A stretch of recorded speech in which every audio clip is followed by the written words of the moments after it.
بسم الله الرحمن الرحيم.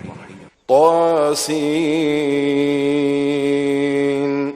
تلك آيات القرآن وكتاب مبين هدى وبشرى للمؤمنين الذين يقيمون الصلاة ويؤتون الزكاة وهم بالآخرة هم يوقنون إن الذين لا يؤمنون بالآخرة زينا لهم أعمالهم فهم يعمهون أولئك الذين لهم سوء العذاب وهم في الآخرة هم الأخسرون وإنك لتلقى القرآن من لدن حكيم عليم. शुरू अल्लाह का नाम लेकर जो बड़ा मेहरबान निहायत रहम वाला है। तौसीन, ये कुरान यानी किताब रोशन की आयतें हैं। मोमिनों के लिए हिदायत और बिशारत है, वो जो नमाज पढ़ते और ज़कात देती हैं और वो आखिरत का भी यकीन रखते हैं। जो लोग आखिरत पर ईमान नहीं रखते, हमने उनके अमाल उनके लिए आरास्ता कर दिए हैं, तो वो भटकते फिर रहे हैं। यही लोग हैं जिनके लिए बुरा अजाब है और वो आखिरत में भी बहुत नुकसान उठाने वाले हैं। और तुमको ये कुरान उस हकीम व अलीम की तरफ से अता किया जाता है। इज़ क़ाल मूसा लिअहलिही इन्नी आनस्तु नारा सआतीकुम मिन्हा बिखबरिन أو آتيكم بشهاب قبس لعلكم تصطلون فلما جاءها نودي أن بورك من في النار ومن حولها وسبحان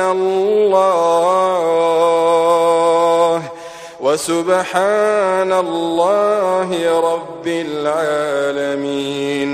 يا موسى إنه أنا الله العزيز الحكيم. يا موسى إنه أنا الله العزيز الحكيم. وألق عصاك فلما رآها تهتز كأنها جان ولا مدبرا ولم يعقب.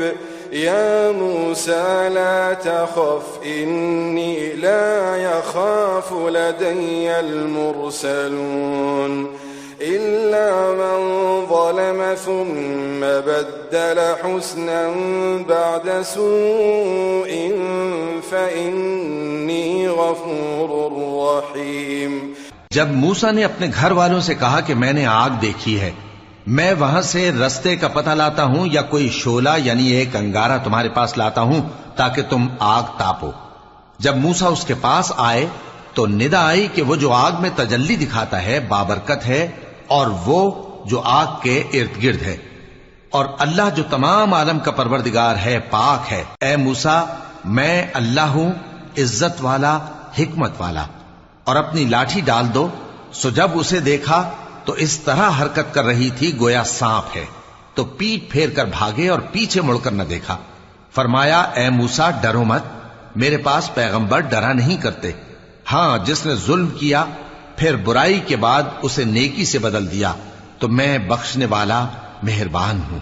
وأدخل يدك في جيبك تخرج بيضاء من غير سوء في 9 آيات إلى فرعون وقومه إن إنهم كانوا قوما فاسقين فلما جاءتهم آياتنا مبصرة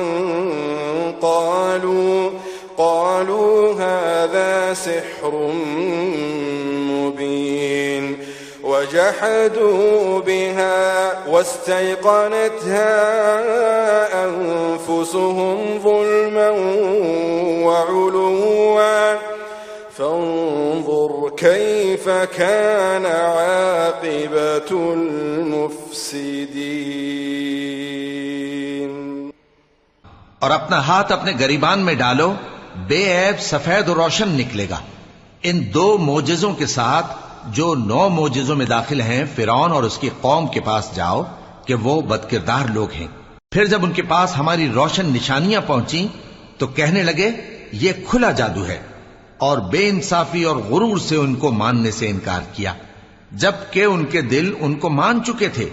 सो देख लो कि फसाद करने वालों का अंजाम कैसा हुआ। वलक़द आतैना दाऊद वसुलैमान इल्मा वक़ाल अल्हम्दुलिल्लाहिल्लज़ी फ़द्दलना अला कसीरिम मिन इबादिहिल मुअमिनीन ववरिस सुलैमान दाऊद वक़ाल या अय्युहन्नास उल्लिमना मंतिक़ अत्तैर वऊतीना मिन कुल्लि शैء إن هذا لهو الفضل المبين وحشر لسليمان جنوده من الجن والإنس والطير فهم يوزعون حتى إذا أتوا على واد النمل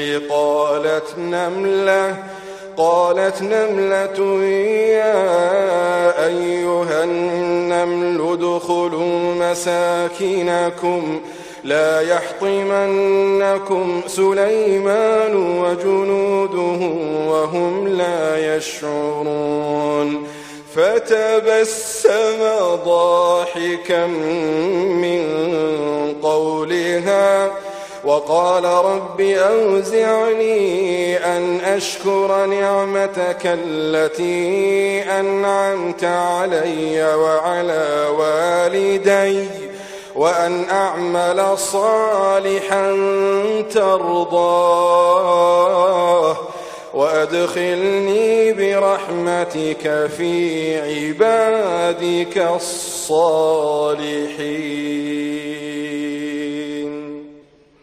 और हमने दाऊद और सुलेमान को इल्म बख्शा और उन्होंने कहा कि अल्लाह का शुक्र है जिसने हमें अपने बहुत से मोमिन बंदों पर फजीलत दी।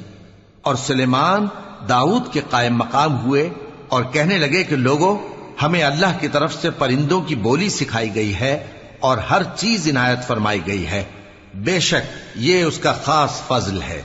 और सुलेमान के लिए जिन्नों और इंसानों और परिंदों के लश्कर जमा किए गए और फिर उनकी जमातें बनाई गईं। यहां तक कि जब चींटियों के मैदान में पहुंचे तो एक चींटी ने कहा कि चींटियों, अपने अपने बिलों में दाखिल हो जाओ, ऐसा ना हो कि सुलेमान और उसके लश्कर तुमको कुचल डालें और उनको खबर भी ना हो। तो वो उसकी बात से हंस पड़े और कहने लगे कि ऐ परवरदिगार, मुझे तौफीक इनायत कर कि जो एहसान तूने मुझ पर और मेरे माँ बाप पर किए हैं उनका शुक्र करूं और ऐसे नेक काम करूं कि तू उनसे खुश हो जाए और मुझे अपनी रहमत से अपने नेक बंदों में दाखिल फरमा। वतफ़क़्क़द अत्तैर फ़क़ाल मा लिय ला अरल हुदहुद अम कान मिनल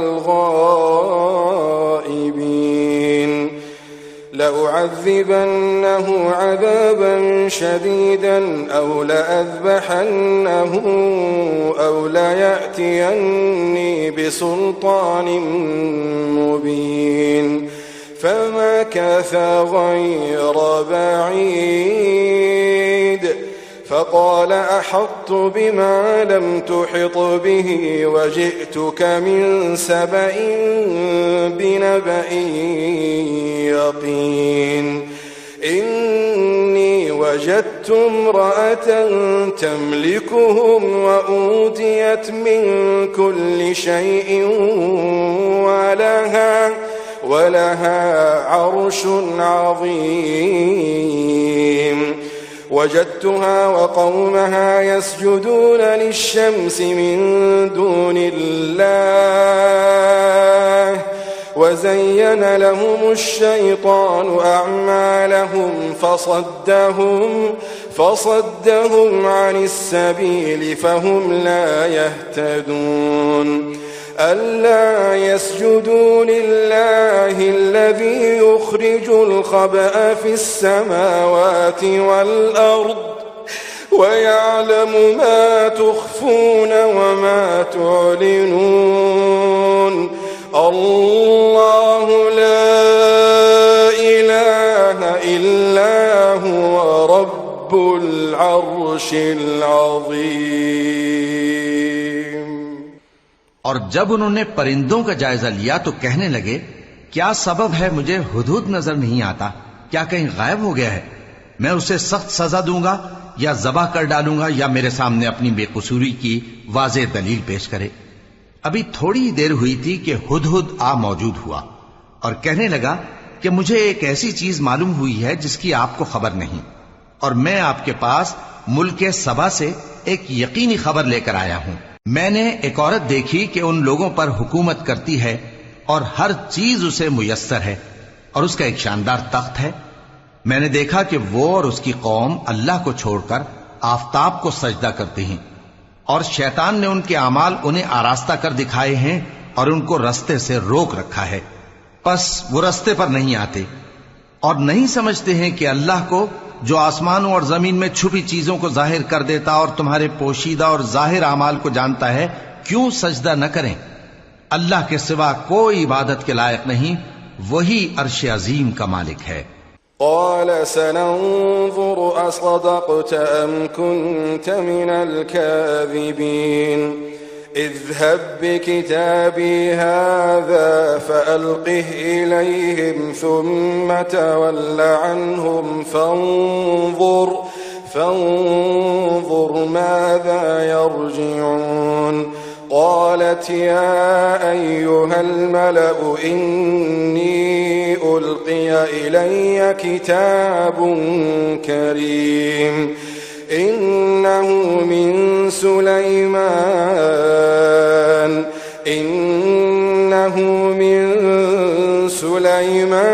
وإنه بسم الله الرحمن الرحيم ألا تعلوا علي وأتوني مسلمين قالت يا أيها الملأ أفتوني في أمري ما كنت قاطعة أمرا حتى تشهدون قالوا نحن أولو قوة وأولو بأس شديد والأمر إليك فانظري ماذا تأمرين قالت إن الملوك إذا دخلوا قرية أفسدوها وجعلوا أعزة أهلها أذلة وكذلك يفعلون وإني مرسلة إليهم بهدية فناظرة بما يرجع المرسلون। सुलेमान ने कहा, अच्छा हम देखेंगे तूने सच कहा है या तू झूठा है। ये मेरा खत ले जा और इसे उनकी तरफ डाल दे, फिर उनके पास से हट जाना और देखना कि वो क्या जवाब देती हैं। मलिका ने कहा कि दरबार वालों, मुझ तक एक नामा गरामी पहुंचाया गया है, वो सुलेमान की तरफ से है और मजमून ये है कि शुरू अल्लाह का नाम लेकर जो बड़ा मेहरबान निहायत रहम वाला है, बाद इसके ये कि मुझसे सरकशी न करो और मुतियो फरमाबरदार होकर मेरे पास चले आओ। खत सुनाकर कहने लगी कि ऐ अहले दरबार, मेरे इस मामले में मुझे मशवरा दो। जब तक कि तुम हाजिर न हो और सलाह न दो, मैं किसी काम का फैसला नहीं किया करती। वो बोले कि हम बड़े जोरावर और सख्त जंगजू हैं और हुक्म आपके इख्तियार में है, तो जो हुक्म दीजिएगा उसके अंजाम पर नजर कर लीजिएगा। उसने कहा कि बादशाह जब किसी शहर में दाखिल होते हैं तो उसको तबाह कर देते हैं और वहां के इज्जत वालों को जलील कर दिया करते हैं, और इसी तरह ये भी करेंगे। और मैं इनकी तरफ कुछ तोहफा भेजती हूं और देखती हूं कि कासिद क्या जवाब लाते हैं। فلما جاء سليمان قال أتمدونني بمال فما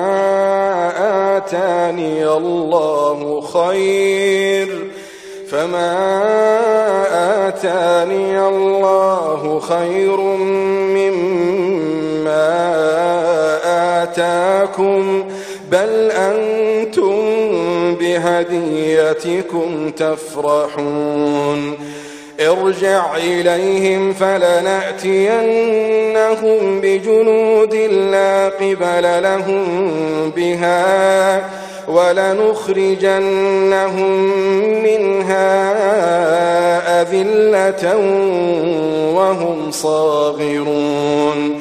पस जब कासिद सुलेमान के पास पहुंचा तो सुलेमान ने कहा, क्या तुम मुझे माल से मदद देना चाहते हो? सो जो कुछ अल्लाह ने मुझे अता फरमाया है वो उससे कहीं बेहतर है जो तुम्हें दिया है। हकीकत यह है कि अपने तोहफे से तुम ही खुश होते होगे। उनके पास वापस जाओ, अब हम उन पर ऐसे लश्कर लेकर हमला करेंगे जिनके मुकाबले की उनमें ताकत न होगी, और उनको वहां से बेइज्जत करके निकाल देंगे और वो जलील होंगे। قال يا أيها الملأ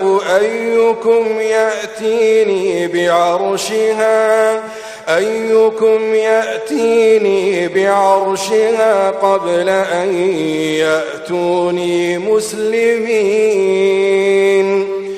قال عفريت من الجن أنا آتيك به قبل أن تقوم من مقامك وإني عليه لقوي أمين۔ قال الذي عنده علم من الكتاب أنا آتيك به قبل أن يرتد إليك طرفك فلما رآه مستقرا عنده قال هذا من فضل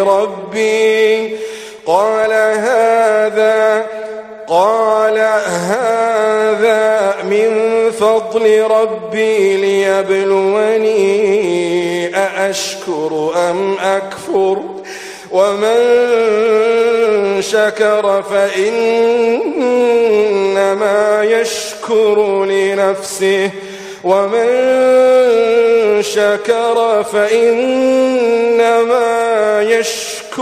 لنفسه ومن كفر فإن ربي غني كريم۔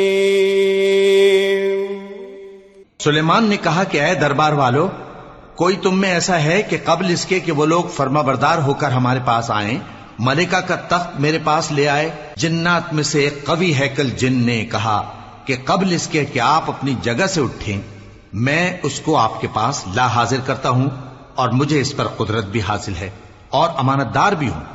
एक शख्स जिसको किताब इलाही का इल्म था कहने लगा कि मैं आपकी आंख के झपकने से पहले पहले उसे आपके पास हाजिर किए देता हूं। जब सुलेमान ने तख्त को अपने पास रखा हुआ देखा तो कहा कि यह मेरे परवरदिगार का फजल है ताकि मुझे आजमाए कि मैं शुक्र करता हूं या कुफरान नेमत करता हूं, और जो शुक्र करता है तो अपने ही फायदे के लिए शुक्र करता है, और जो नाशुक्री करता है तो मेरा परवरदिगार बेनियाज है, करम करने वाला है। قال نكروا لها عرشها ننظر أتهتدي أم تكون من الذين لا يهتدون فلما جاءت قيل أهكذا عرشك قالت كأنه هو وأوتينا العلم من قبلها وكنا مسلمين وصدها ما كانت تعبد من دون الله إنها كانت من قوم كافرين إنها كانت من قوم كافرين قيل لها ادخل الصرح فلما رأته حسبته لجة وكشفت عن ساقيها قال إنه صرح ممرد من قوارير قالت رب إني ظلمت نفسي وأسلمت مع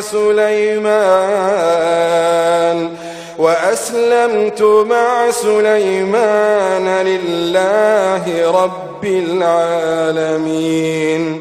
सुलेमान ने कहा कि मलेका के इम्तिहान अक्ल के लिए उसके तख्त की सूरत बदल दो, देखें कि वो सूझ रखती है या उन लोगों में से है जो सूझ नहीं रखते। फिर जब वो आ पहुंची तो पूछा गया कि क्या आपका तख्त भी इसी तरह का है?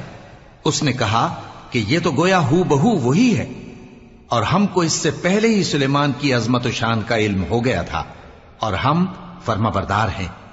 और वो जो अल्लाह के सिवा दूसरों की परस्तिश करती थी, सुलेमान ने उसको उससे मना किया कि वो काफिरों में से थी।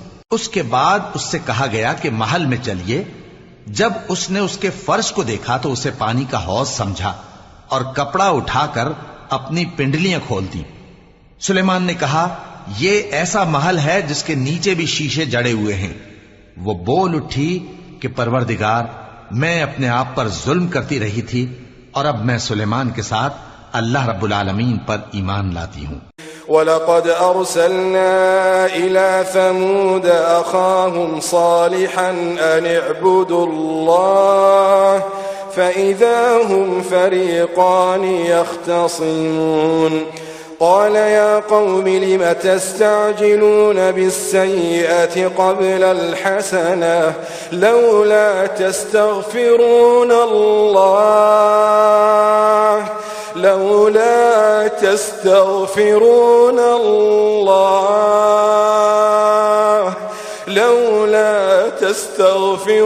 الله لعلكم ترحمون قالوا اطيرنا بك وبمن معك قال طائركم عند الله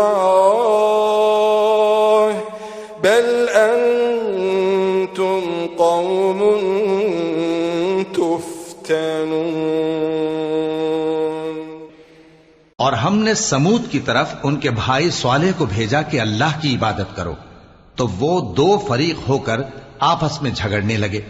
स्वालेह ने कहा कि ऐ कौम, तुम भलाई से पहले बुराई के लिए क्यों जल्दी करते हो और अल्लाह से बख्शिश क्यों नहीं मांगते ताकि तुम पर रहम किया जाए। वो कहने लगे कि तुम और तुम्हारे साथी हमारे लिए बुरा शुगून हैं। स्वालेह ने कहा कि तुम्हारी बदशुगूनी अल्लाह के पास है, बल्कि तुम ऐसे लोग हो जिनकी आजमाइश की जाती है। وكان في المدينة 9 رهط يفسدون في الأرض ولا يصلحون قالوا تقاسموا بالله لنبيتنه وأهله ثم لنقولن لوليه ما شهدنا مهلك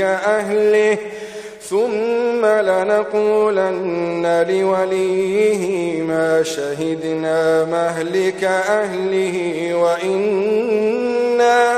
وإنا لصادقون ومكروا مكرا ومكرنا مكرا وهم لا يشعرون فانظر كيف كان عاقبة مكرهم أنا دمرناهم وقومهم أجمعين فتلك بيوتهم خاوية بما ظلموا إن في ذلك لآية لقوم يعلمون وأنجينا الذين آمنوا وكانوا يتقون। और शहर में 9 शख्स थे जो मुल्क में फसाद किया करते थे और इस्लाह से काम नहीं लेते थे। कहने लगे कि अल्लाह की कसम खाओ कि हम रात को इस पर और इसके घर वालों पर शबखून मारेंगे, फिर इसके वारिसों से कह देंगे कि हम तो इसके घर वालों के मौके हलाकत पर थे ही नहीं और हम सच कहते हैं। और वो एक चाल चले और हमने भी एक तदबीर की और उनको कुछ खबर न हुई। तो देख लो कि उनकी चाल का अंजाम कैसा हुआ। हमने उनको और उनकी कौम सबको हलाक कर डाला। अब उनके ये घर उनके जुल्म के सबब तलपट पड़े हैं। जो लोग इल्म रखते हैं उनके लिए इसमें निशानी है, और जो लोग ईमान लाए और डरते थे उनको हमने नजात दी। वलूतन इज़ क़ाल लिक़ौमिही अतअतून अल-फ़ाहिशत वअन्तुम तुबसिरून अइन्नकुम लतअतून अर्रिजाल शहवतन मिन दूनिन निसा बल अंतुम कौमुन तजहलून फमा कान जवाब कौमिही इल्ला अन क़ालू अख़रिजू आल लूतिन मिन क़र्यतिकुम इन्नहुम उनासुन यतطهرون فأنجيناه وأهله إلا امرأته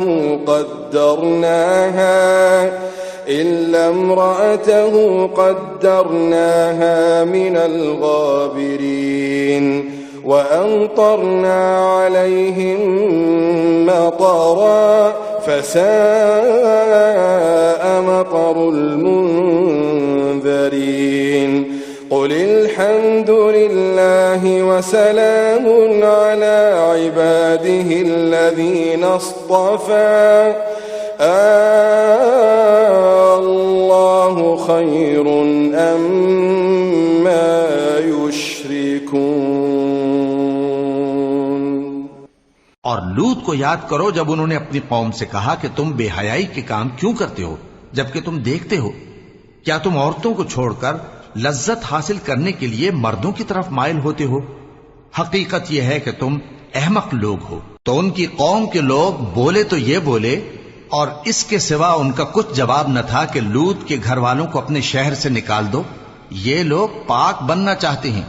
तो हमने उनको और उनके घर वालों को नजात दी, मगर उनकी बीवी कि उसकी निस्बत हमने मुकर्रर कर रखा था कि वो पीछे रहने वालों में होगी।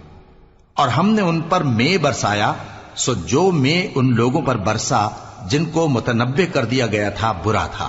कह दो कि सब तारीफ अल्लाह ही के लिए है और उसके उन बंदों पर सलाम है जिसको उसने मुंतखब फरमाया। भला अल्लाह बेहतर है या वो जिनको ये उसका शरीक बनाते हैं। अम्मन ख़लक़स-समावाति वल-अर्ज़ وأنزل لكم من السماء ماء فأنبتنا به حدائق ذات بهجة ما كان لكم أن تنبتوا شجرها أإله مع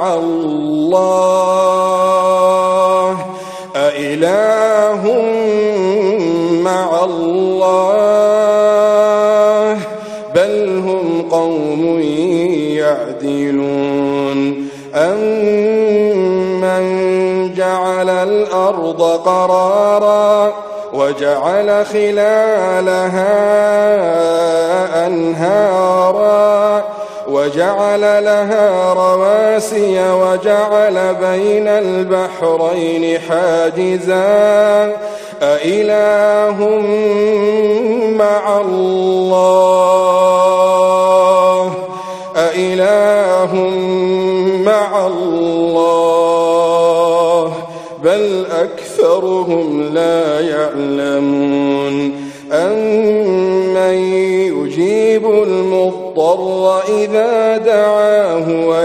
يكشف السوء ويجعلكم خلفاء الأرض أإله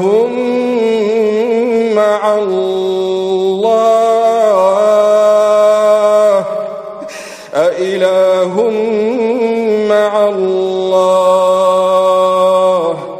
قليلا ما تذكرون। भला किसने आसमानों और जमीन को पैदा किया और किसने तुम्हारे लिए आसमान से पानी बरसाया, फिर हमने उससे सरसब्ज बाग उगाए। तुम्हारा काम तो न था कि तुम उनके दरख्तों को उगाते, तो क्या अल्लाह के साथ कोई और भी माबूद है? हरगिज नहीं, बल्कि ये लोग रास्ते से अलग हो रहे हैं। भला किसने जमीन को करारगाह बनाया और उसके बीच नहरें बनाई और उसके लिए पहाड़ बनाए, और किसने दो दरियाओं के बीच ओट बनाई? ये सब कुछ अल्लाह ने बनाया, तो क्या अल्लाह के साथ कोई और माबूद भी है? हरगिज नहीं, बल्कि उनमें अक्सर इल्म नहीं रखते। भला कौन बेकरार की इल्तिजा कबूल करता है जब वो उससे दुआ करता है, और कौन उसकी तकलीफ को दूर करता है, और कौन तुमको जमीन में अगलों का जानशी बनाता है? ये सब कुछ अल्लाह करता है, तो क्या अल्लाह के साथ कोई और माबूद भी है? हरगिज नहीं, मगर तुम बहुत कम गौर करते हो। अम्मन यहदीकुम फी ज़ुलुमातिल बर्रि वल बहर वमन युरसिलु रियाह बुश्रन बैन यदै रहमतिह अइलाहुम मअल्लाह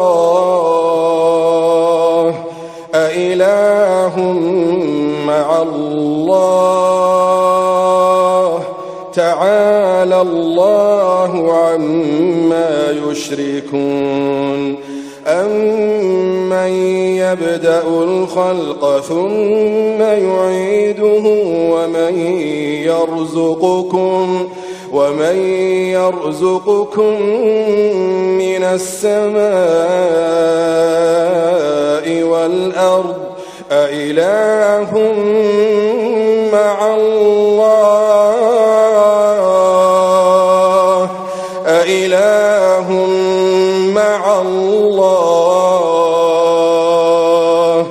क़ुल हातू बुरहानकुम इन कुन्तुम सादिक़ीन।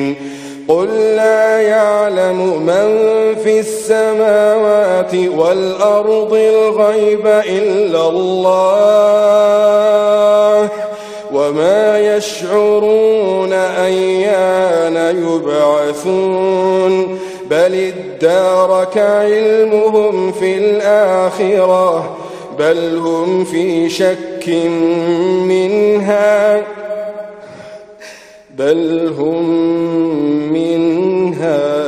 अमून।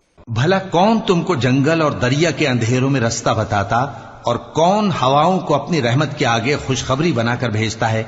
ये सब कुछ अल्लाह करता है, तो क्या अल्लाह के साथ कोई और माबूद भी है? हरगिज नहीं।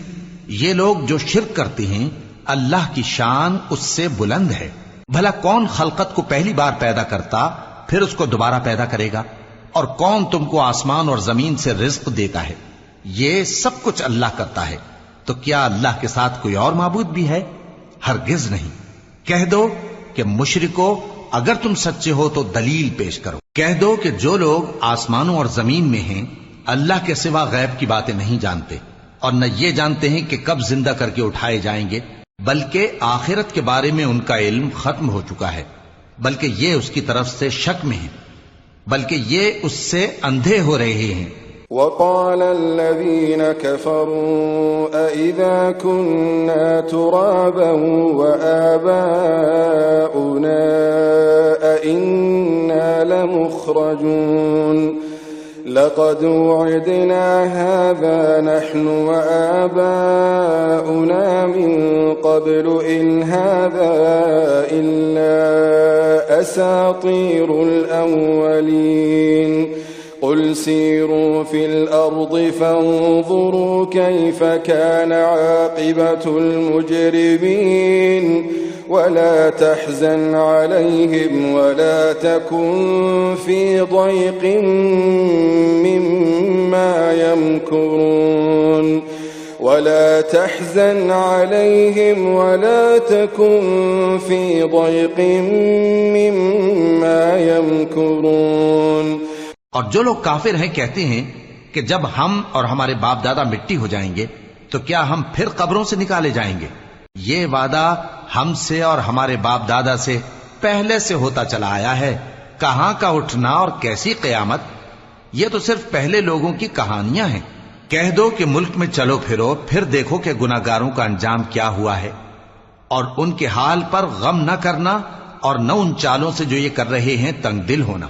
وَيَقُولُونَ مَتَى هَذَا الْوَعْدُ إِن كُنتُمْ صَادِقِينَ قُلْ عَسَىٰ أَن يَكُونَ رَدِفَ لَكُم بَعْضُ الَّذِي تَسْتَعْجِلُونَ وَإِنَّ رَبَّكَ لَذُو فَضْلٍ عَلَى النَّاسِ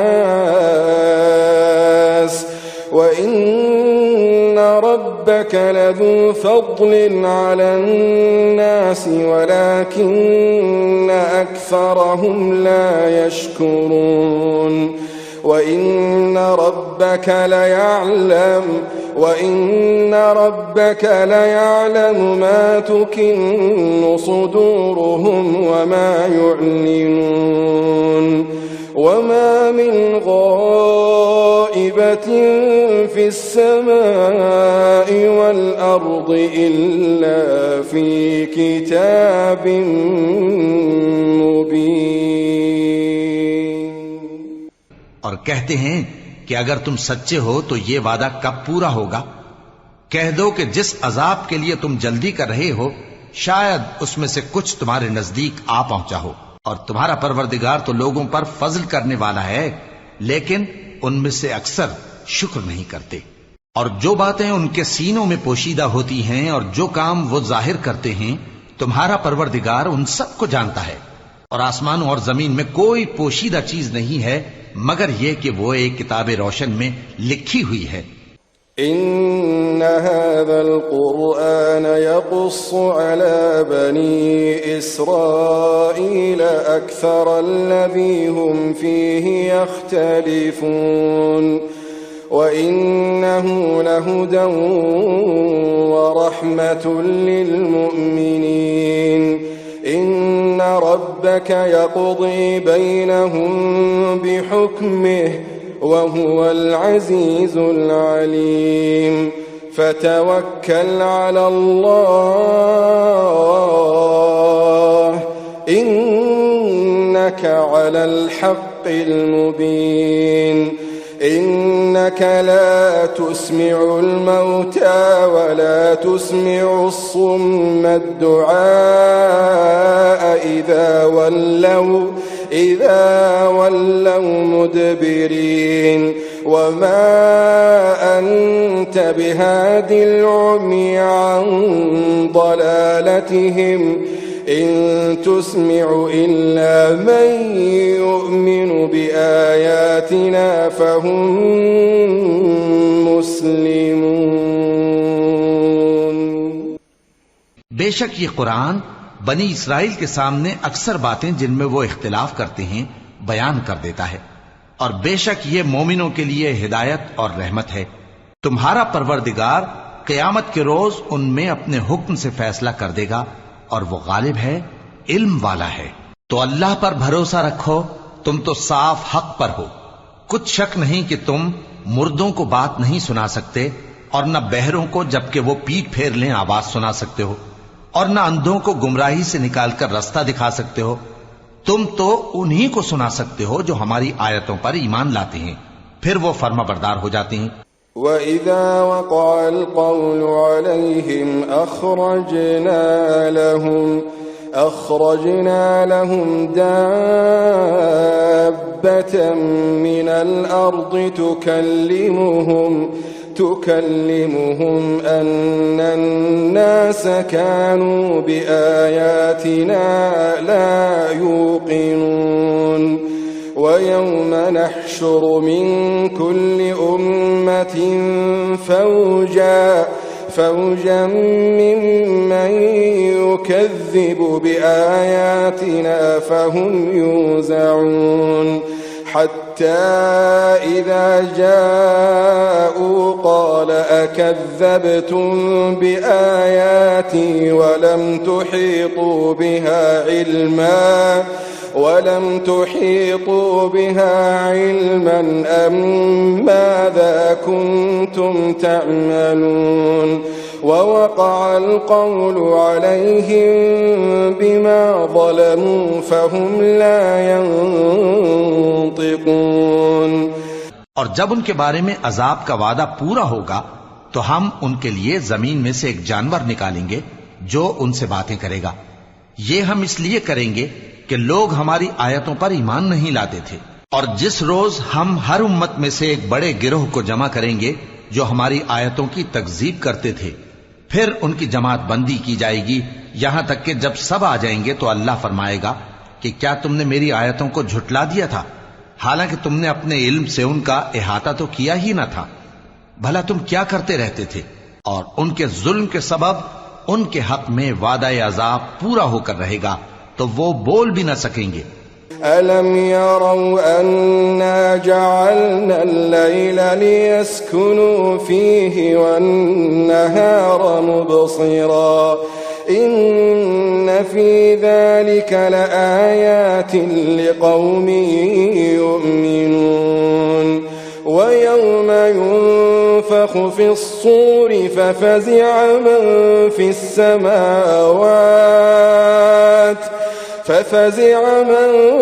السماوات ومن في الأرض إلا من شاء الله وكل أتوه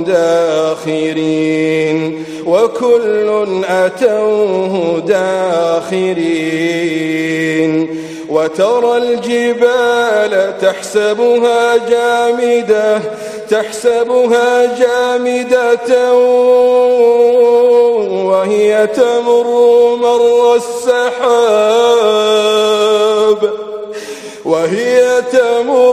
مر السحاب صنع الله الذي أتقن كل شيء إنه خبير بما تفعلون। क्या उन्होंने नहीं देखा कि हमने रात को इसलिए बनाया है कि उसमें आराम करें और दिन को रोशन बनाया है कि उसमें काम करें। बेशक इसमें मोमिन लोगों के लिए निशानियां हैं। और जिस रोज सूर फूंका जाएगा तो जो लोग आसमानों में और जो जमीन में हैं सब घबरा उठेंगे मगर वो जिसे अल्लाह चाहे और सब उसके पास आजिज होकर चले आएंगे। और तुम पहाड़ों को देखते हो तो ख्याल करते हो कि मजबूत जमे हुए हैं मगर वो उस रोज इस तरह उड़ते फिरेंगे जैसे बादल। ये अल्लाह की कारीगरी है जिसने हर चीज को मजबूत बनाया। बेशक वो तुम्हारे सब अफआल से बाखबर है। मन जाअ बिलहसनति फलहु खैरुम मिन्हा वहुम मिन फज़अि यौमइज़िन आमिनून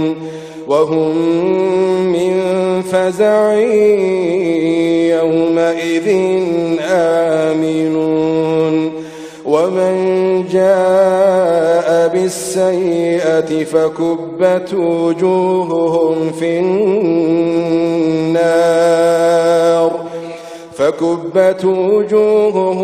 फिन्नार हल तुजज़ौन इल्ला मा कुन्तुम तअमलून इन्नमा उमिरतु अन अअबुद रब्ब हाज़िहिल बल्दति الذي حرمها وله كل شيء وأمرت أن أكون من المسلمين وأن أتلو القرآن فمن اهتدى فإنما يهتدي لنفسه ومن ضل فقل إنما أنا من المنذرين وقل الحمد لله سيريكم آياته فتعرفونها وما ربك بغافل عما تعملون। जो शख्स नेकी लेकर आएगा तो उसके लिए उससे बेहतर बदला तैयार है, और ऐसे लोग उस रोज घबराहट से बेखौफ होंगे। और जो बुराई लेकर आएगा तो ऐसे लोग औंधे मुंह दोजख में डाल दिए जाएंगे। तुमको तो उन्हीं अमाल का बदला मिलेगा जो तुम करते रहे हो। कह दो, मुझको यही इरशाद हुआ है कि इस शहर मक्का के मालिक की इबादत करूं जिसने इसको मुहतरम बनाया है, और हर चीज उसी की है। और मुझे यह भी हुक्म हुआ है कि मैं फर्माबरदार रहूं, और यह भी कि कुरान पढ़ा करूं। अब जो शख्स राह रास्त इख्तियार करता है तो अपने ही फायदे के लिए इख्तियार करता है, और जो गुमराह रहता है तो कह दो कि मैं तो सिर्फ खबरदार करने वाला हूं।